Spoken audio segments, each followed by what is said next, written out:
Queridos amigos, en esta oportunidad vamos a ver nuevamente una experiencia de las narraciones de los evangelios, el ministerio de Jesús en la tierra. Vamos a leer un poquito de la palabra con respecto a los milagros de Jesús y estas actividades y a las situaciones vividas, ¿sí? Este es el módulo Reino, Poder y Gloria y estamos en la lección número 2, Jesús y los evangelios. Vamos a dar gracias a Dios por este tiempo, para que nos guíe, nos ilumine, nos muestre y nos enseñe lo que nos quiere enseñar. Amén. Acompáñenme, por favor. Amado Dios, gracias Señor por este tiempo, gracias Señor por tu misericordia, gracias Señor por tu palabra, porque siempre estás pendiente de nosotros y nos enseñas, Señor. Guíanos, Padre, y abre nuestra mente para poder entenderte, Señor. En el nombre de Jesús. Amén. Muy bien. Vamos a seguir. Vamos a compartir un poquito de la palabra en vivo ahorita. Vamos a leer un poco directamente en la Biblia. Pero vamos a empezar con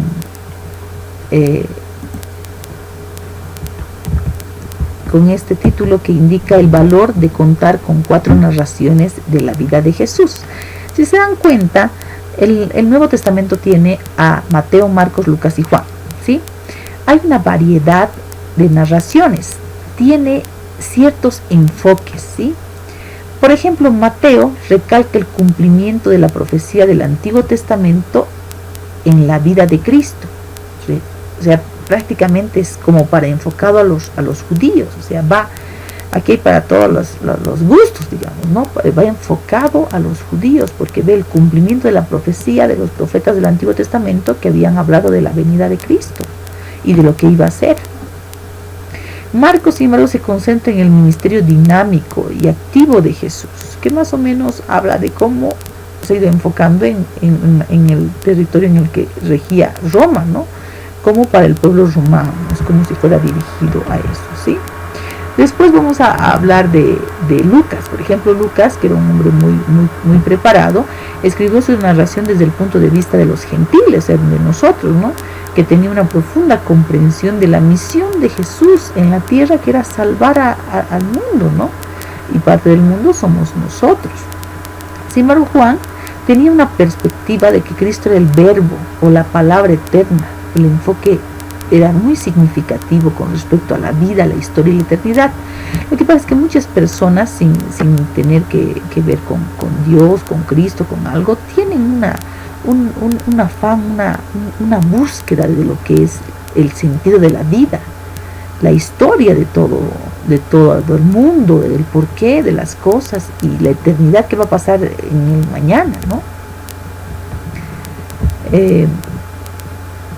Hablando de esto, esos son los beneficios de ver en diferentes enfoques la vida de Jesús a través de los 4 evangelios.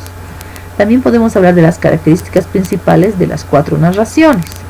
La narración de los evangelios son selectivas. Por ejemplo, Juan indica en el capítulo 21, versículo 25, y hay también otras muchas cosas que hizo Jesús. O sea, todo lo que está escrito no es todo lo que hizo Jesús, eso nomás no hizo. Dice que Juan que hay muchas otras cosas que hizo Jesús, las cuales si se escribieran una por una, pienso que ni aún en el mundo cabrían los libros que se habría de escribir. O sea que hizo inmensas cosas Jesús, hizo muchas. Todo inspirado por el Espíritu Santo ha sido escrito. El Espíritu Santo y Dios saben por qué han escrito eso. Todo lo que tenemos es lo suficiente que necesitamos para conocer de Jesús y su misión en la tierra, ¿sí? Las narraciones de los evangelios son armoniosas, o sea que no se contradicen entre ellas. Cada autor fue selectivo para escoger su material, pero siguieron un patrón básico, que hasta sabían dónde querían llegar, qué cosa querían mostrar. Se desarrolló eventos importantes en la historia. Uno de ellos, y el primero, que sigue ese patrón todos los evangelios, los 4 evangelios, es la introducción de Jesús a su ministerio público por Juan el Bautista. Juan habló mucho de Jesús, y se habla en los 4 evangelios, que decía: viene detrás de mí uno que es mayor que yo, que si yo bautizo en agua, él bautizará en el Espíritu Santo. Entonces viene el Mesías, el grande. Entonces Juan el Bautista fue su marquetero, digamos, ¿no? El que estaba introduciendo a Jesús al ministerio, que la gente sepa: oh, ¿qué será? ¿Cuándo va a venir? Ya lo estamos esperando. Entonces creaba una expectativa, ¿sí? Lo siguiente fue los milagros de Jesús. Jesús hizo muchísimos milagros y los evangelios reflejan los milagros, muestran los milagros que ha hecho Jesús. Vamos a ver algunos de ellos más adelante. Las enseñanzas y el encuentro de Jesús con sus discípulos. Los 4 evangelios también ven cómo Jesús empezó a reclutar a personas que iban a ser parte del ministerio, a quienes iba a liderar, a quienes iba a guiar, a quienes iba a enseñar. Después también los 4 evangelios refieren a lo que es la gente y los líderes judíos, cómo Jesús estaba con la gente, qué respuesta había de la gente, qué pensaban y quiénes eran las personas que estaban a cargo en aquella época de regir o administrar la ley religiosa, ¿no? También podemos hacer énfasis que la mayoría de los eventos que sucedieron en Galilea o en Jerusalén están en los 4 evangelios, ¿no? Los 4, con su enfoque, los 4 los han tomado en cuenta. También se marca la división entre los que aceptaron a Jesús y los que rechazaron a Jesús. Se ve que ellos se aceptaban, ellos los buscaban, Jesús hijo de David, y otros que no que se cree Dios, etc. Entonces los 4 evangelios reflejan este concepto. Los 4 evangelios también muestran la entrada triunfal de Jesús a Jerusalén. ¿Se acuerdan cuando se sentó en el burrito, en el asno? Estaba entrando a Jerusalén y le pusieron palmas, sus ropas, que esto y todo.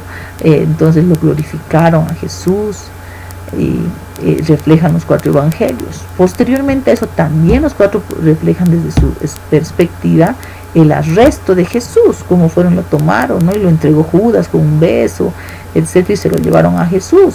También muestra su juicio, que lo llevaron de Herodes aquí, Pilato, que yo no me quiero hacer cargo, que mejor te toca a ti. Entonces todos reflejan el juicio de Jesús. También su crucifixión, cómo lo crucificaron, cómo llevó la cruz, lo clavaron en la cruz, está en los 4 evangelios, que también indican la resurrección. Bendito sea el Señor.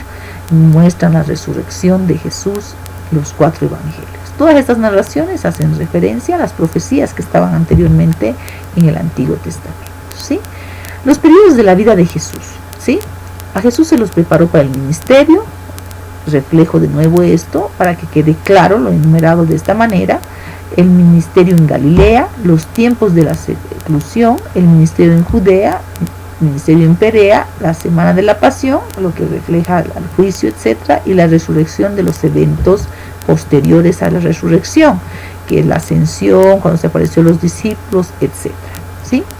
Aquí tenemos otro mapa en lo que respecta a lo que he mencionado: Perea, aquí está Judea, Samaria, Galilea, y aquí está el mar Muerto y el mar Mediterráneo y el mar de Galilea, ¿no? Que,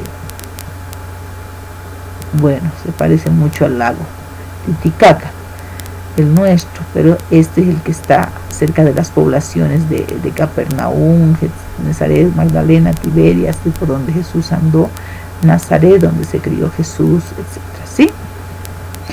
Si ustedes pueden ver el reflejo de los colores, aquí indica lo que estaba dominado por Pilatos, donde dominaba Herodes y donde estaba Filipo, ¿sí?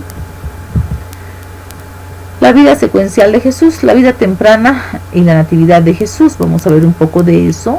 La predicación de Juan en la primera Pascua, y la segunda, la tercera, la Semana Santa, la muerte, el entierro y la resurrección, y los 40 días después de la muerte. Es más o menos la vida de Jesús, ¿sí? Vamos a ver los viajes de Cristo. Por ejemplo, vamos a ver un poco lo que refleja en Lucas 2. Yo por favor les digo que lo puedan leer, los 4 evangelios, porque habla de lo que María y José, en Lucas 2, salieron de Nazaret hacia Belén, porque ellos vivían ahí para poder empadronarse, porque hicieron un llamado al censo, ¿no? Y fue donde nació Jesús. Después de que Jesús nació y que los sacerdotes vinieron, le dieron ofrendas a Jesús. Herodes quería liquidarlo, ¿no? Porque dijo, no, el rey de los judíos no puede hacerme esto. Entonces ellos huyeron de Belén a Egipto porque el ángel le apareció a José y le dijo que sacara a María y a José. Eso se refleja en esta parte, ¿no? Que ya viajó Jesús con sus padres. Y luego de Egipto a Nazaret, donde él se crió. Nazaret en el río Jordán para bautizarse luego en el desierto de Judea. Entonces se acuerdan que Jesús, para empezar su ministerio, todo fue al río Jordán, donde estaba bautizando Juan el Bautista, y Jesús vino a ser bautizado, y donde recibió el Espíritu Santo en forma de paloma. Refleja estos versículos. Bien, esto por favor vamos a tratar de leerlos para saber los viajes que Jesús ha hecho. Luego Jesús fue a Jerusalén, ¿no? Para pasar la Pascua, y aquel entonces hubo un incidente en que en el templo, que refleja en Juan, en que en el templo estaban vendiendo, ¿no? Haciendo comercio, etc. Entonces Jesús siente una indignación, y él prácticamente los echa del templo y les indica para qué era el templo, reflejando cómo debería ser el templo, que nosotros ahora somos templo del Espíritu Santo, con respecto a las otras situaciones que nos perjudican, ¿no? En no cuidar el templo del Señor, ¿sí? Después Jesús bautizó a muchas personas, que indiquen Juan, y la parte de Samaria y Sicar yendo hacia Galilea, en Juan 4, 1 y 4, quisiera que lo leamos. Juan 4, 1 y 4, si me pueden seguir. En Juan 4, 1 y 4 dice: cuando pues el Señor entendió que los fariseos habían oído decir, Jesús hace y bautiza más discípulos que Juan. Imagínense, estaban haciendo comparaciones. Entonces, aunque Jesús no bautizaba sino sus discípulos, o sea, indica que sus discípulos eran los que bautizaban, salió de Judea, estaba viajando, y se fue otra vez a Galilea, y le era necesario pasar por Samaria. Vino pues a una ciudad de Samaria llamada Sicar, junto a la heredad que Jacob dio a su hijo José. Y estaba allí en el pozo de Jacob. Entonces Jesús, cansado del camino, se sentó junto a un pozo, y era la hora sexta, y vino una mujer de Samaria a sacar agua. ¿Recuerdan la mujer de Samaria? No sé si ustedes han visto esta parte en la que le dice, dame de beber agua, y él dice, ucha, tú siendo judío me pides a mí de beber, yo soy samaritana, ¿y qué tiene que ver? Y, ¿no? Le decía más o menos Jesús, haciendo referencia, parafraseando, porque los judíos y samaritanos no se tratan entre sí, o sea, prácticamente los judíos eran especiales, ¿no? Pero Jesús lo que quería era salvar su vida, y entonces él le dice que le iba a dar agua de vida, ¿no? Entonces, más o menos una de los viajes de Jesús.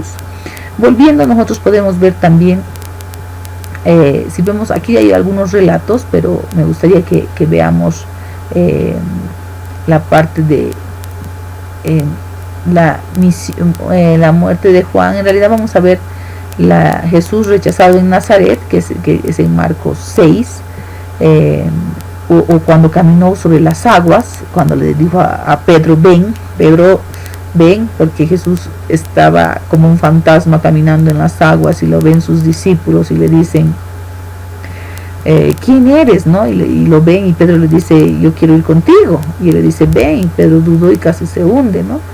Entonces aquí podemos ver algunas de las partes del ministerio de Jesús. Vamos a pasar un poco rápido para que ustedes lo puedan analizar y puedan leer, porque les pido por favor que lean los 4 evangelios. Sé que lo han debido leer mucho, pero léanlo de nuevo detalladamente, pidiendo revelación al Señor, y también como han sucedido, imaginándonos los sucesos que han pasado, ¿no? Vamos a leer un poco de Lucas 13:31. Me gustaría que veamos a Lucas 13:31, donde dice, habla un poco de la amenaza. Dice, por ejemplo, aquel mismo día llegaron unos fariseos diciéndole, sal y vete de aquí, porque Herodes te quiere matar. O sea, lo estaban botando a Jesús. Y les dijo, id y decid a aquella zorra He aquí echo fuera demonios y hago curaciones hoy y mañana, y al tercer día termino mi obra. Al tercer día termino mi obra, refiere más o menos a su muerte también. Sin embargo, es necesario que hoy y mañana y pasado mañana siga mi camino, porque no es posible que un profeta muera fuera de Jerusalén. Jerusalén, Jerusalén, que matas a los profetas y apedreas a los que te son enviados. ¿Cuántas veces quise juntar a tus hijos como las gallinas a sus polluelos debajo de sus alas, y no quisiste? He aquí vuestra casa os será dejada desierta, y os dijo que no me veréis hasta que llegue el tiempo en que digáis: bendito el que viene en el nombre del Señor. Esto es triste, ¿no? Porque realmente Israel ha sufrido tanto, la Segunda Guerra Mundial y muchas otras, rechazado al Salvador. Pero bueno, Dios tiene un propósito, y ha sido por causa de eso es que nosotros hemos alcanzado gracia. Qué bueno es Dios, qué bendito el Señor que nos permite. ¿Sí? Vamos a ver un poquito de Jesús en la casa de María Magdalena, María y Marta, perdón. Lucas 10:38. Si me acompañan a Lucas 10:38, dice lo siguiente. Jesús visita a Marta y a María. Aconteció que yendo de camino entró en una aldea, y una mujer llamada Marta le recibió en su casa. Esta tenía una hermana que se llamaba María, la cual, sentándose a los pies de Jesús, oía su palabra. Pero Marta se preocupaba con muchos quehaceres, y acercándose dijo: Señor, ¿no te has cuidado de que mi hermana me deja servir sola? O sea, Señor, ¿no te has dado cuenta de que mi hermana está bien sentada y yo estoy haciendo cositas y ya no me ayuda? Dile pues que me ayude, le dice, ¿no? Respondiendo Jesús le dijo: Marta, Marta, y a la que nos dicen muchos que andamos afanadas, Martas, afanada y turbada estás con muchas cosas, pero solo una cosa es necesaria, y María ha escogido la buena parte, la cual no le será quitada. Esto es una representación también de lo que decimos: busca primero el reino de Dios y su justicia perfecta, y todo lo demás será añadido. ¿Qué nos toca hacer en esta parte? Aprender del Señor, pedir su guía, que Él nos muestre en su palabra lo que quiere enseñarnos, que crezcamos, que cada vez reflejemos en nuestra vida al Señor. Si no reflejamos a Cristo, perdemos nuestra meta. Y en estas enseñanzas vemos cómo Jesús empieza a dar pautas, a enseñar, a ver cómo deberíamos de comportarnos nosotros ante las situaciones, ¿sí? Bien, también tenemos la muerte de Jesús, la resurrección, la Pascua, los 4 evangelios, etc., ¿sí? Y el último viaje a Jerusalén, ¿no? Cuando entró a Jerusalén en los burritos, hizo todo esto, entró, y aquí está Jerusalén. Y entró Jesús a Jerusalén, que era prácticamente para morir, ¿no? Solamente él sabía. Y ya viendo el mapa de Jerusalén, pues aquí estaba más o menos el templo de Jerusalén, ¿no? En el que estaba el atrio donde se hacían los sacrificios, el lugar santo y el lugar santísimo, que solamente podía entrar el sumo sacerdote, ¿sí? Vamos a ver un poco de las evidencias para la cronología del ministerio. Por favor, van a leer los 4 evangelios. Vamos a dialogar el día sábado de los 4 evangelios y del ministerio de Jesús, de los milagros que ha hecho Jesús. Pero vamos a ver un poquito de la Pascua, que ya hemos aprendido, pero quiero que leamos Juan para terminar, Juan 2, 13 y 23. ¿Sí? Perdón, voy a volver un segundo. Juan 2, 13 al 23. Bien. Tenemos Juan 2, 13 al 23.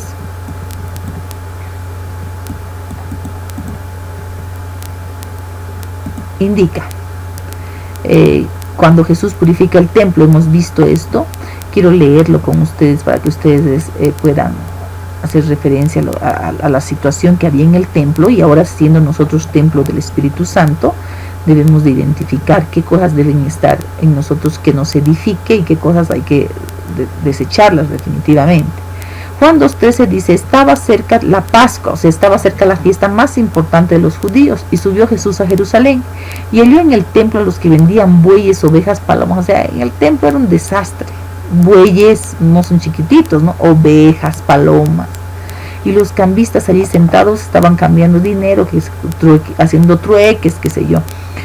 Y haciendo un azote de cuerdas, echó fuera, imagino que él azotó con una cuerda, echó fuera del templo a todos, les dijo, fuera de aquí, y las ovejas y los bueyes, y esparció las monedas de los cambistas y volcó las mesas.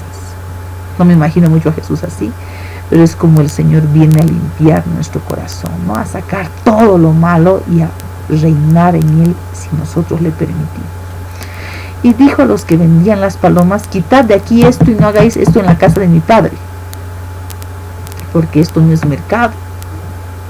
Entonces se acordaron sus discípulos lo que está escrito, el celo de tu casa me consume. O sea, estaba escrito, definitivamente esto ya estaba escrito antes por los profetas, y era el cumplimiento de la ley, ¿no? del Antiguo Testamento. Y los judíos respondieron y le dijeron, ¿qué señal nos muestras ya que haces esto? Respondió Jesús y les dijo, destruid este templo y en 3 días lo levantaré. Dijeron luego los judíos, en 46 años fue edificado este templo, o sea, 46 años, y tú en 3 días lo levantarás. Mas él hablaba del templo de su cuerpo, por eso está hablando, en 3 días destruiré este cuerpo y en 3 días lo levantaré. Por tanto, cuando resucitó entre los muertos, sus discípulos se acordaron de lo que había dicho y creyeron la escritura y la palabra que Jesús había dicho. Qué maravilloso. Por eso debemos darnos cuenta, ahora hay muchas cosas que nosotros lo pasamos mucho a lo físico. Por eso quería leer esta parte con ustedes, hermanos.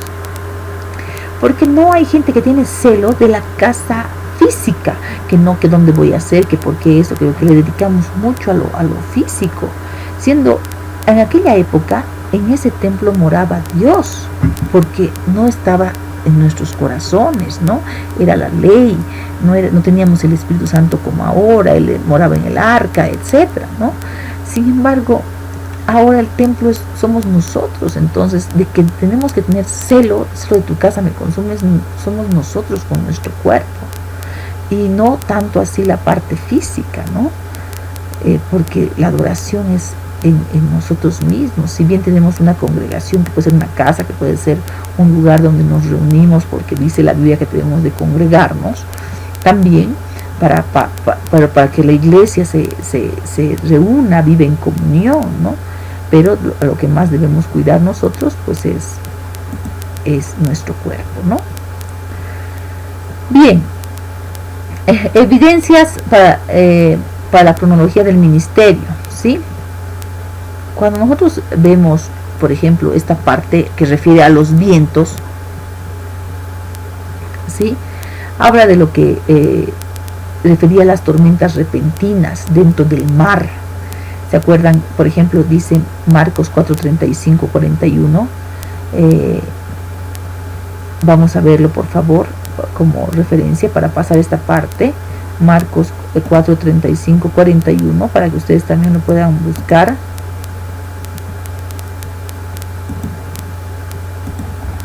Marcos 5:41. No, me he perdido, perdón. Veremos. 4:35, 41, perdón. Marcos 4:35, 41. En esta parte es la parte en la que Jesús calma la tormenta. En aquel día, cuando llegó la noche, les dijo, pasemos al otro lado. Y despidiéndose de la multitud, le tomaron como estaba en la barca, y había ahí otras barcas, ¿no? Pero se levantó una gran tempestad y viento, y echaba olas en la barca, de tal manera que se estaba agitando mucho. Y dice que Jesús estaba durmiendo en la popa, ¿no? Durmiendo. Y le despertaron, le dijeron, maestro, ¿no tienes cuidado de nosotros que perecemos? Y dice que Jesús se levantó, levantándose, reprendió al viento y le dijo, vete viento, y dijo al mar, calla y enmudece, y cesó el viento y se hizo gran bonanza, tranquilo. y les dijo: ¿por qué estáis así amedrentados? ¿Cómo que no tenéis fe? Entonces temieron un gran temor y se decían el uno al otro: ¿quién es este que aún los vientos y el mar le obedecen? ¡Qué maravilloso! Gloria al Señor. Es una muestra de la autoridad de Cristo. ¿Sí? Eso referente a la parte del ministerio. ¿Sí? El clima, o sea, Jesús tenía la posibilidad de cambiar el clima, de parar las lluvias, de multiplicar los peces. Por ejemplo, aquí refiere a lo que es la pesca. Multiplicó los peces, alimentó a muchos con solamente 5 panes y 2 peces. O sea, son múltiples los versículos que indica la Biblia sobre las actividades de Jesús, ¿no? Y también reflejan los 4 evangelios la muerte y la resurrección de Jesús. Ha sido un privilegio para mí compartir esto, sigue siéndolo. Vamos a estar viendo mayores avances a medida que pase la lección. Por favor, leamos los evangelios, veamos que Dios nos siga instruyendo. Por repetición aprendemos, entra en nuestro corazón, y la práctica va a hacer que reflejemos a Cristo en nuestras vidas. Ha sido un placer compartir con ustedes en esta etapa. Les pido por favor que nos despidamos con una oración como siempre. Amado Dios, gracias por este tiempo, gracias por tu amor, gracias por tu misericordia, gracias por mostrarnos de ti, gracias por enseñarnos de tu poder. Para ti nada es imposible, Señor. Guarda nuestros corazones y transfórmanos conforme a tu voluntad. En el nombre de Jesús, amén. Ha sido un privilegio estar con ustedes nuevamente. Que Dios me los bendiga y nunca olvidemos que la honra, el poder y la gloria